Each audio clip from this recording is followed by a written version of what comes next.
History of the World by J. M. Roberts. Book 4 The Age of Diverging Traditions.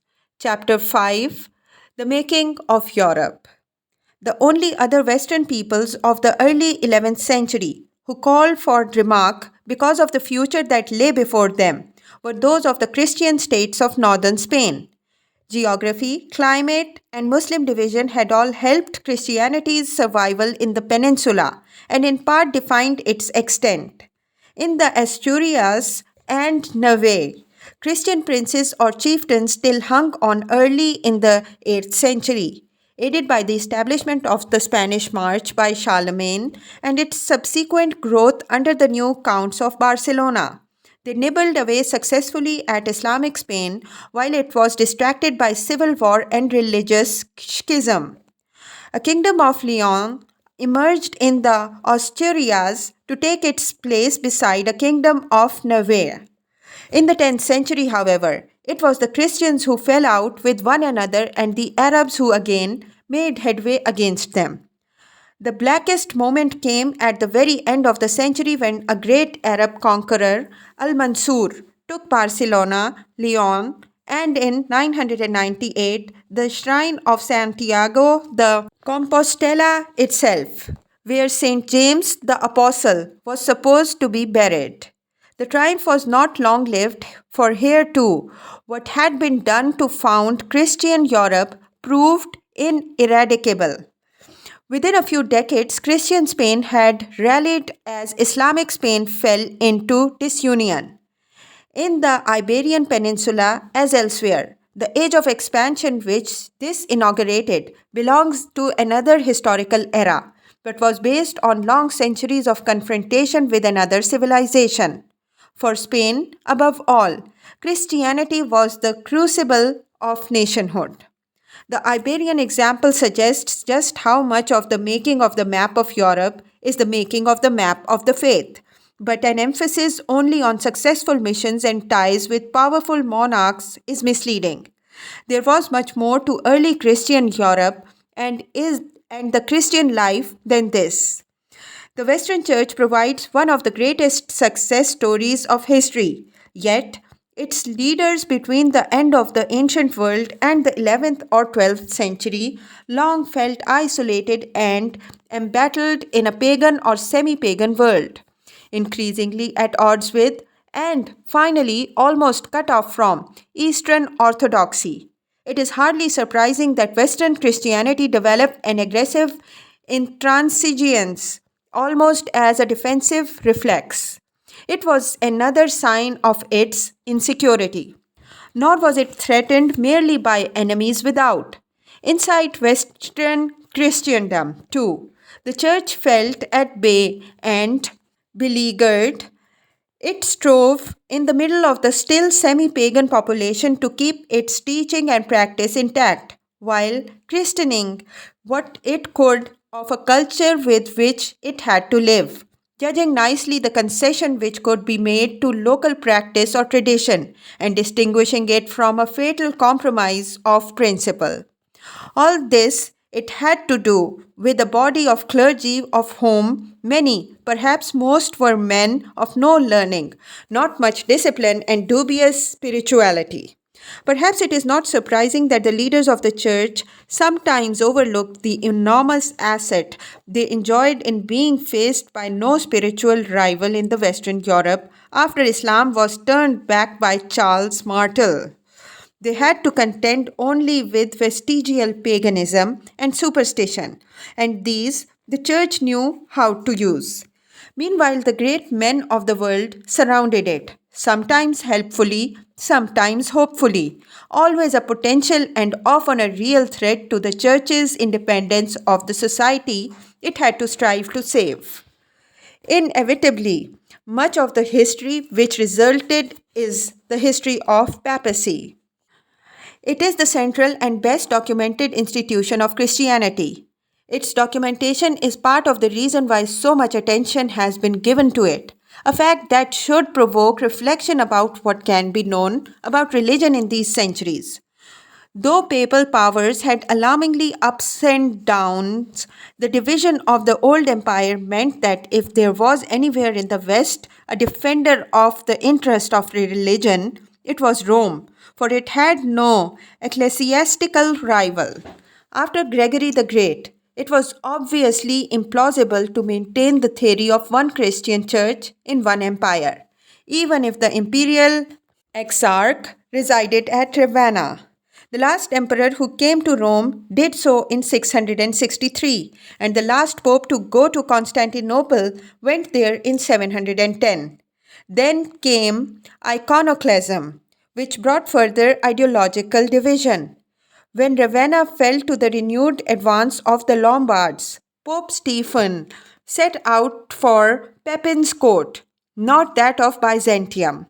There was no desire to break with the Eastern Empire, but Frankish armies could offer protection no longer available from the east.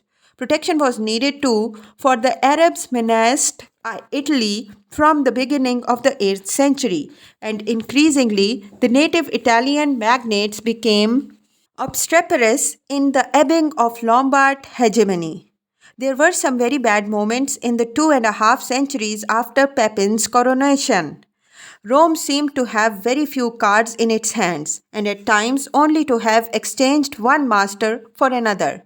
Its claim to primacy was a matter of the respect due to the guardianship of St. Peter's bones, and the fact that the see was indisputably the only apostolic one in the West, a matter of history rather than of practical power. For a long time, the popes could hardly govern effectively even within the temporal domains, for they had neither adequate armed forces nor a civil administration. As great Italian property owners, they were exposed to predators and blackmail. Charlemagne was the only first. Perhaps he was the most high minded of several emperors who made clear to the papacy their views of the respective standing of pope and emperor as guardians of the church. The Ottonians were great makers and unmakers of popes. The successors of Saint Peter could not welcome confrontations, for they had too much to lose. Yet there was another side to the balance sheet, even if it was slow to reveal its full implications.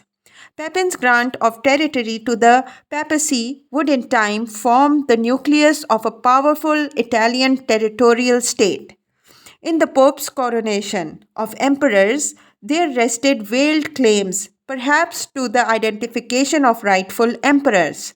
Significantly, as time passed, popes withdrew from the imperial coronation ceremony, as from that of English and French kings. The use of the chrism, the specially sacred mixture of oil and balsam for the ordination of priests and the coronation of bishops, substituting simple oil.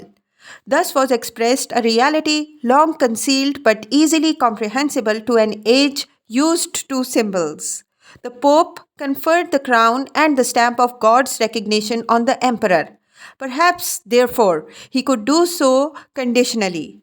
Leo's coronation of Charlemagne, like Stephen's of Papin, may have been expedient, but it contained a potent seed. When, as often happened, personal weaknesses and succession disputes disrupted the Frankish kingdoms, Rome might gain ground. More immediately and practically, the support of powerful kings was needed for the reform of local churches and the support of missionary enterprise in the East.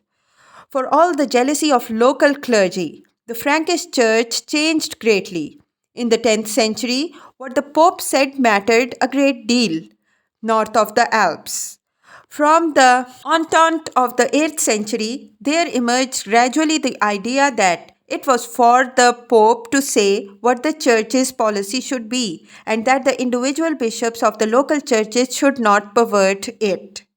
A great instrument of standardization was being forged. It was there, in principle, when Pepin used his power as a Frankish king to reform his countrymen's church and did so on lines which brought it into step with Rome on questions of ritual and discipline, and further away from Celtic influences. The balance of advantage and disadvantage long tipped to and fro, the boundaries of the effective powers of the popes ebbing and flowing. Significantly, it was after a further subdivision of the Carolingian heritage, so that the crown of Italy was separated from Lotharingia, that Nicholas I pressed most successfully the papal claims. A century before, a famous forgery, the donation of Constantine, purported to show that Constantine had given to the Bishop of Rome the former dominion exercised by the empire in Italy. Nicholas addressed kings and emperors as if this theory ran everywhere in the West. He wrote to them, it was said, as though he were Lord of the world, reminding them that he could appoint and depose.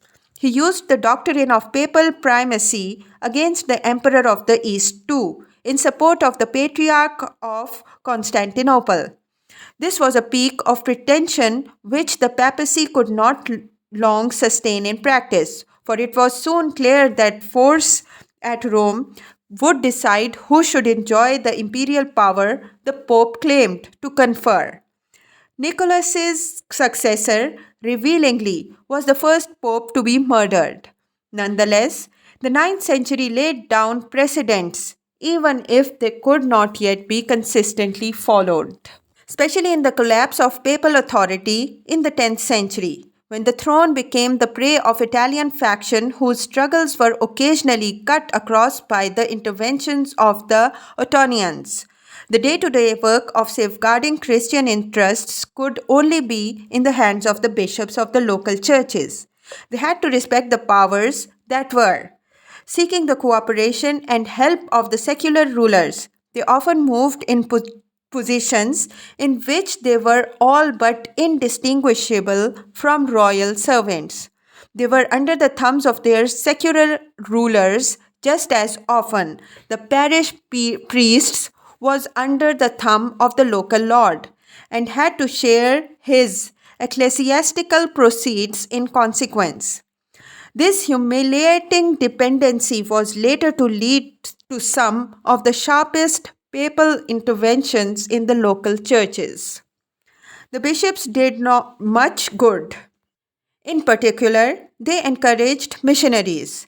This had a political side to it. In the 8th century, the rule of Saint Benedict was well established in England, a great Anglo-Saxon missionary movement, whose outstanding figures were Saint Willibrord in Frisia and Saint Boniface in Germany, followed. Largely independent of East Frankish bishops, the Anglo-Saxons asserted the supremacy of Rome.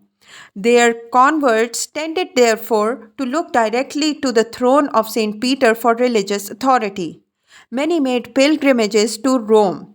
This papal emphasis died away in the later phases of evangelizing in the East, or rather became less conspicuous because of direct work of the German emperors and their bishops. Missions were combined with conquest, and new bishoprics were organized as governmental devices. Another great creative movement, that of reform in the 10th century, owed something to the episcopate but nothing to the papacy. It was a monastic movement which enjoyed the support of some rulers. Its essence was the renewal of monastic ideals. A few noblemen founded new houses which were intended to recall a degenerate monasticism to its origins. Most of them were in the old central Carolingian lands, running down from Belgium to Switzerland, west into Burgundy, and east into Franconia, the area from which the reform impulse radiated outwards. At the end of the 12th century, it began to enlist the support of princes and emperors. Their patronage in the end led to fear of lay dabbling in the affairs of the church, but it made possible the recovery of papacy from a narrowly Italian and dynastic nullity. The most celebrated of these foundations was the Burgundian Abbey of Cluny, founded in 910. For nearly 2.5 centuries, it was the heart of reform in the church. Its monks followed a revision of the Benedictine rule and evolved something quite new, a religious order resting not simply on a uniform way of life, but on a centrally disciplined organization. The Benedictine monasteries had all been independent communities, but the new Cluniac houses were all subordinate to the abbot of Cluny itself. He was the general of an army of eventually thousands of monks who only entered their own monasteries after a period of training at the mother house. At the height of its power, in the middle of the 12th century, more than 300 monasteries throughout the West, and even some in Palestine, looked for direction to Cluny, whose abbey contained the greatest church in the Western Christendom after St. Peter's at Rome. This is to look too far ahead for the present. Even in its early days, though Cluniac monasticism was disseminating new practices and ideas throughout the church. This takes us beyond questions of ecclesiastical structure and law. Though it is not easy to speak with certainty of all aspects of Christian life in the early Middle Ages. Religious history is especially liable to be falsified by records, which sometimes make it very difficult to see spiritual dimensions beyond the bureaucracy. They make it clear, though, that the church was unchallenged, unique, and that it pervaded the whole fabric of society. It had something like a monopoly of culture.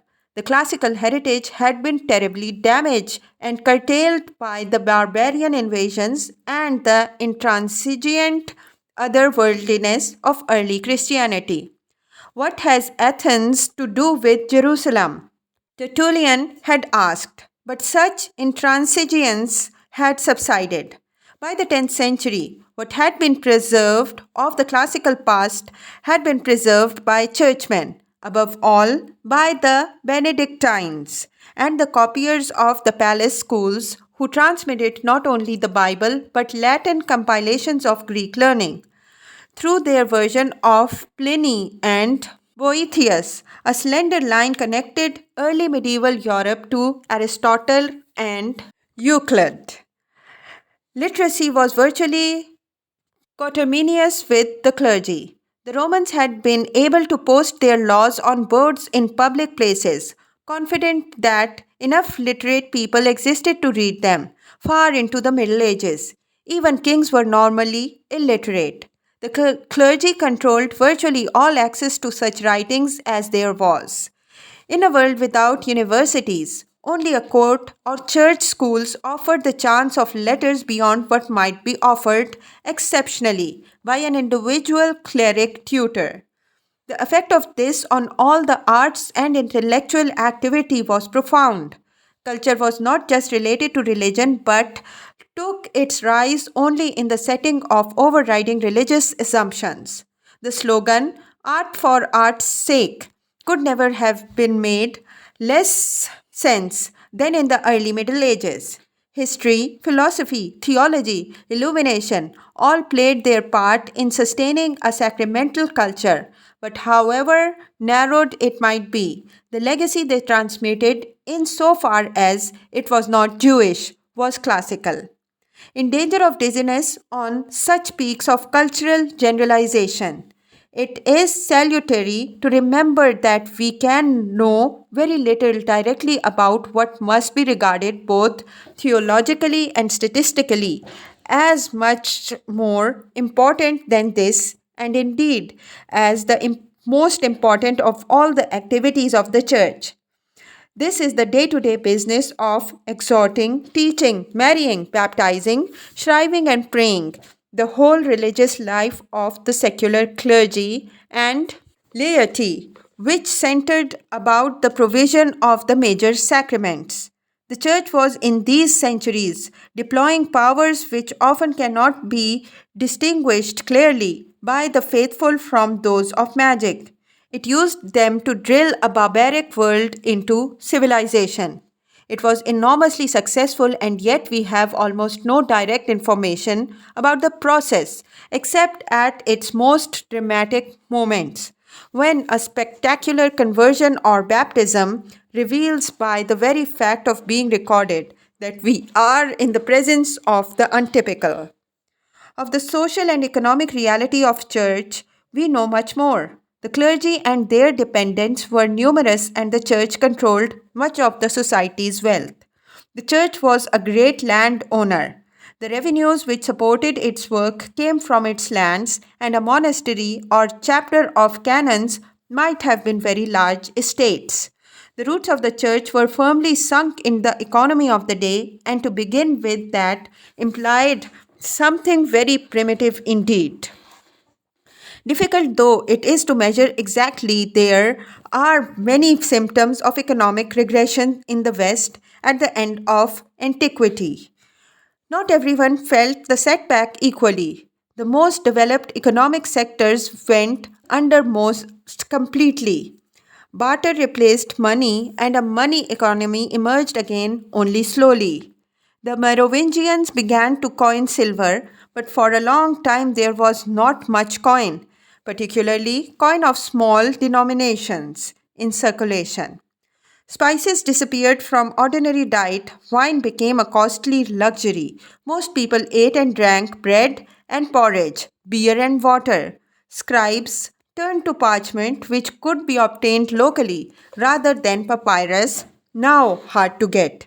This turned out to be an advantage, for minuscule was possible on parchment and had not been on papyrus, which required large, uneconomical strokes, but nonetheless it reflects difficulties within the old Mediterranean economy.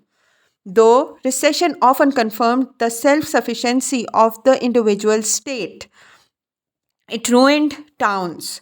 The universe of the trade also disintegrated from time to time because of war. Contact was maintained with Byzantium and further Asia, but the Western Mediterranean's commercial activity dwindled during the 7th and 8th centuries as the Arabs seized the North African coast. Later, thanks again to the Arabs, it was partly revived. One sign was a brisk trade in slaves, many of whom came from Eastern Europe, from the Slav peoples, who thus gave their name to a whole category of forced labor. In the north, too, there was a certain amount of exchange with the Scandinavians, who were great traders. But this did not matter to most Europeans, for whom life rested on agriculture. Subsistence was for a long time to be almost all that they could hope for. That it was the main concern of the early medieval economy is one of the few safe generalizations about it. Animal manure or the breaking of new and more fertile ground were for a long time virtually the only ways of improving a yield on seed and labor, which was by modern standards derisory. Only centuries of laborious husbandry could change this. The animals who lived with the stunted and scurvy ridden human tenants of a poverty stricken landscape were themselves undernourished and undersized. Yet for fat, the luckier peasant depended upon the pig or in the south on the olive. Only with the introduction in the 10th century of plants yielding food of higher protein content did the energy return from the soil begin to improve. There were some technological innovations, notably the diffusion of mills and the adoption of a better plough.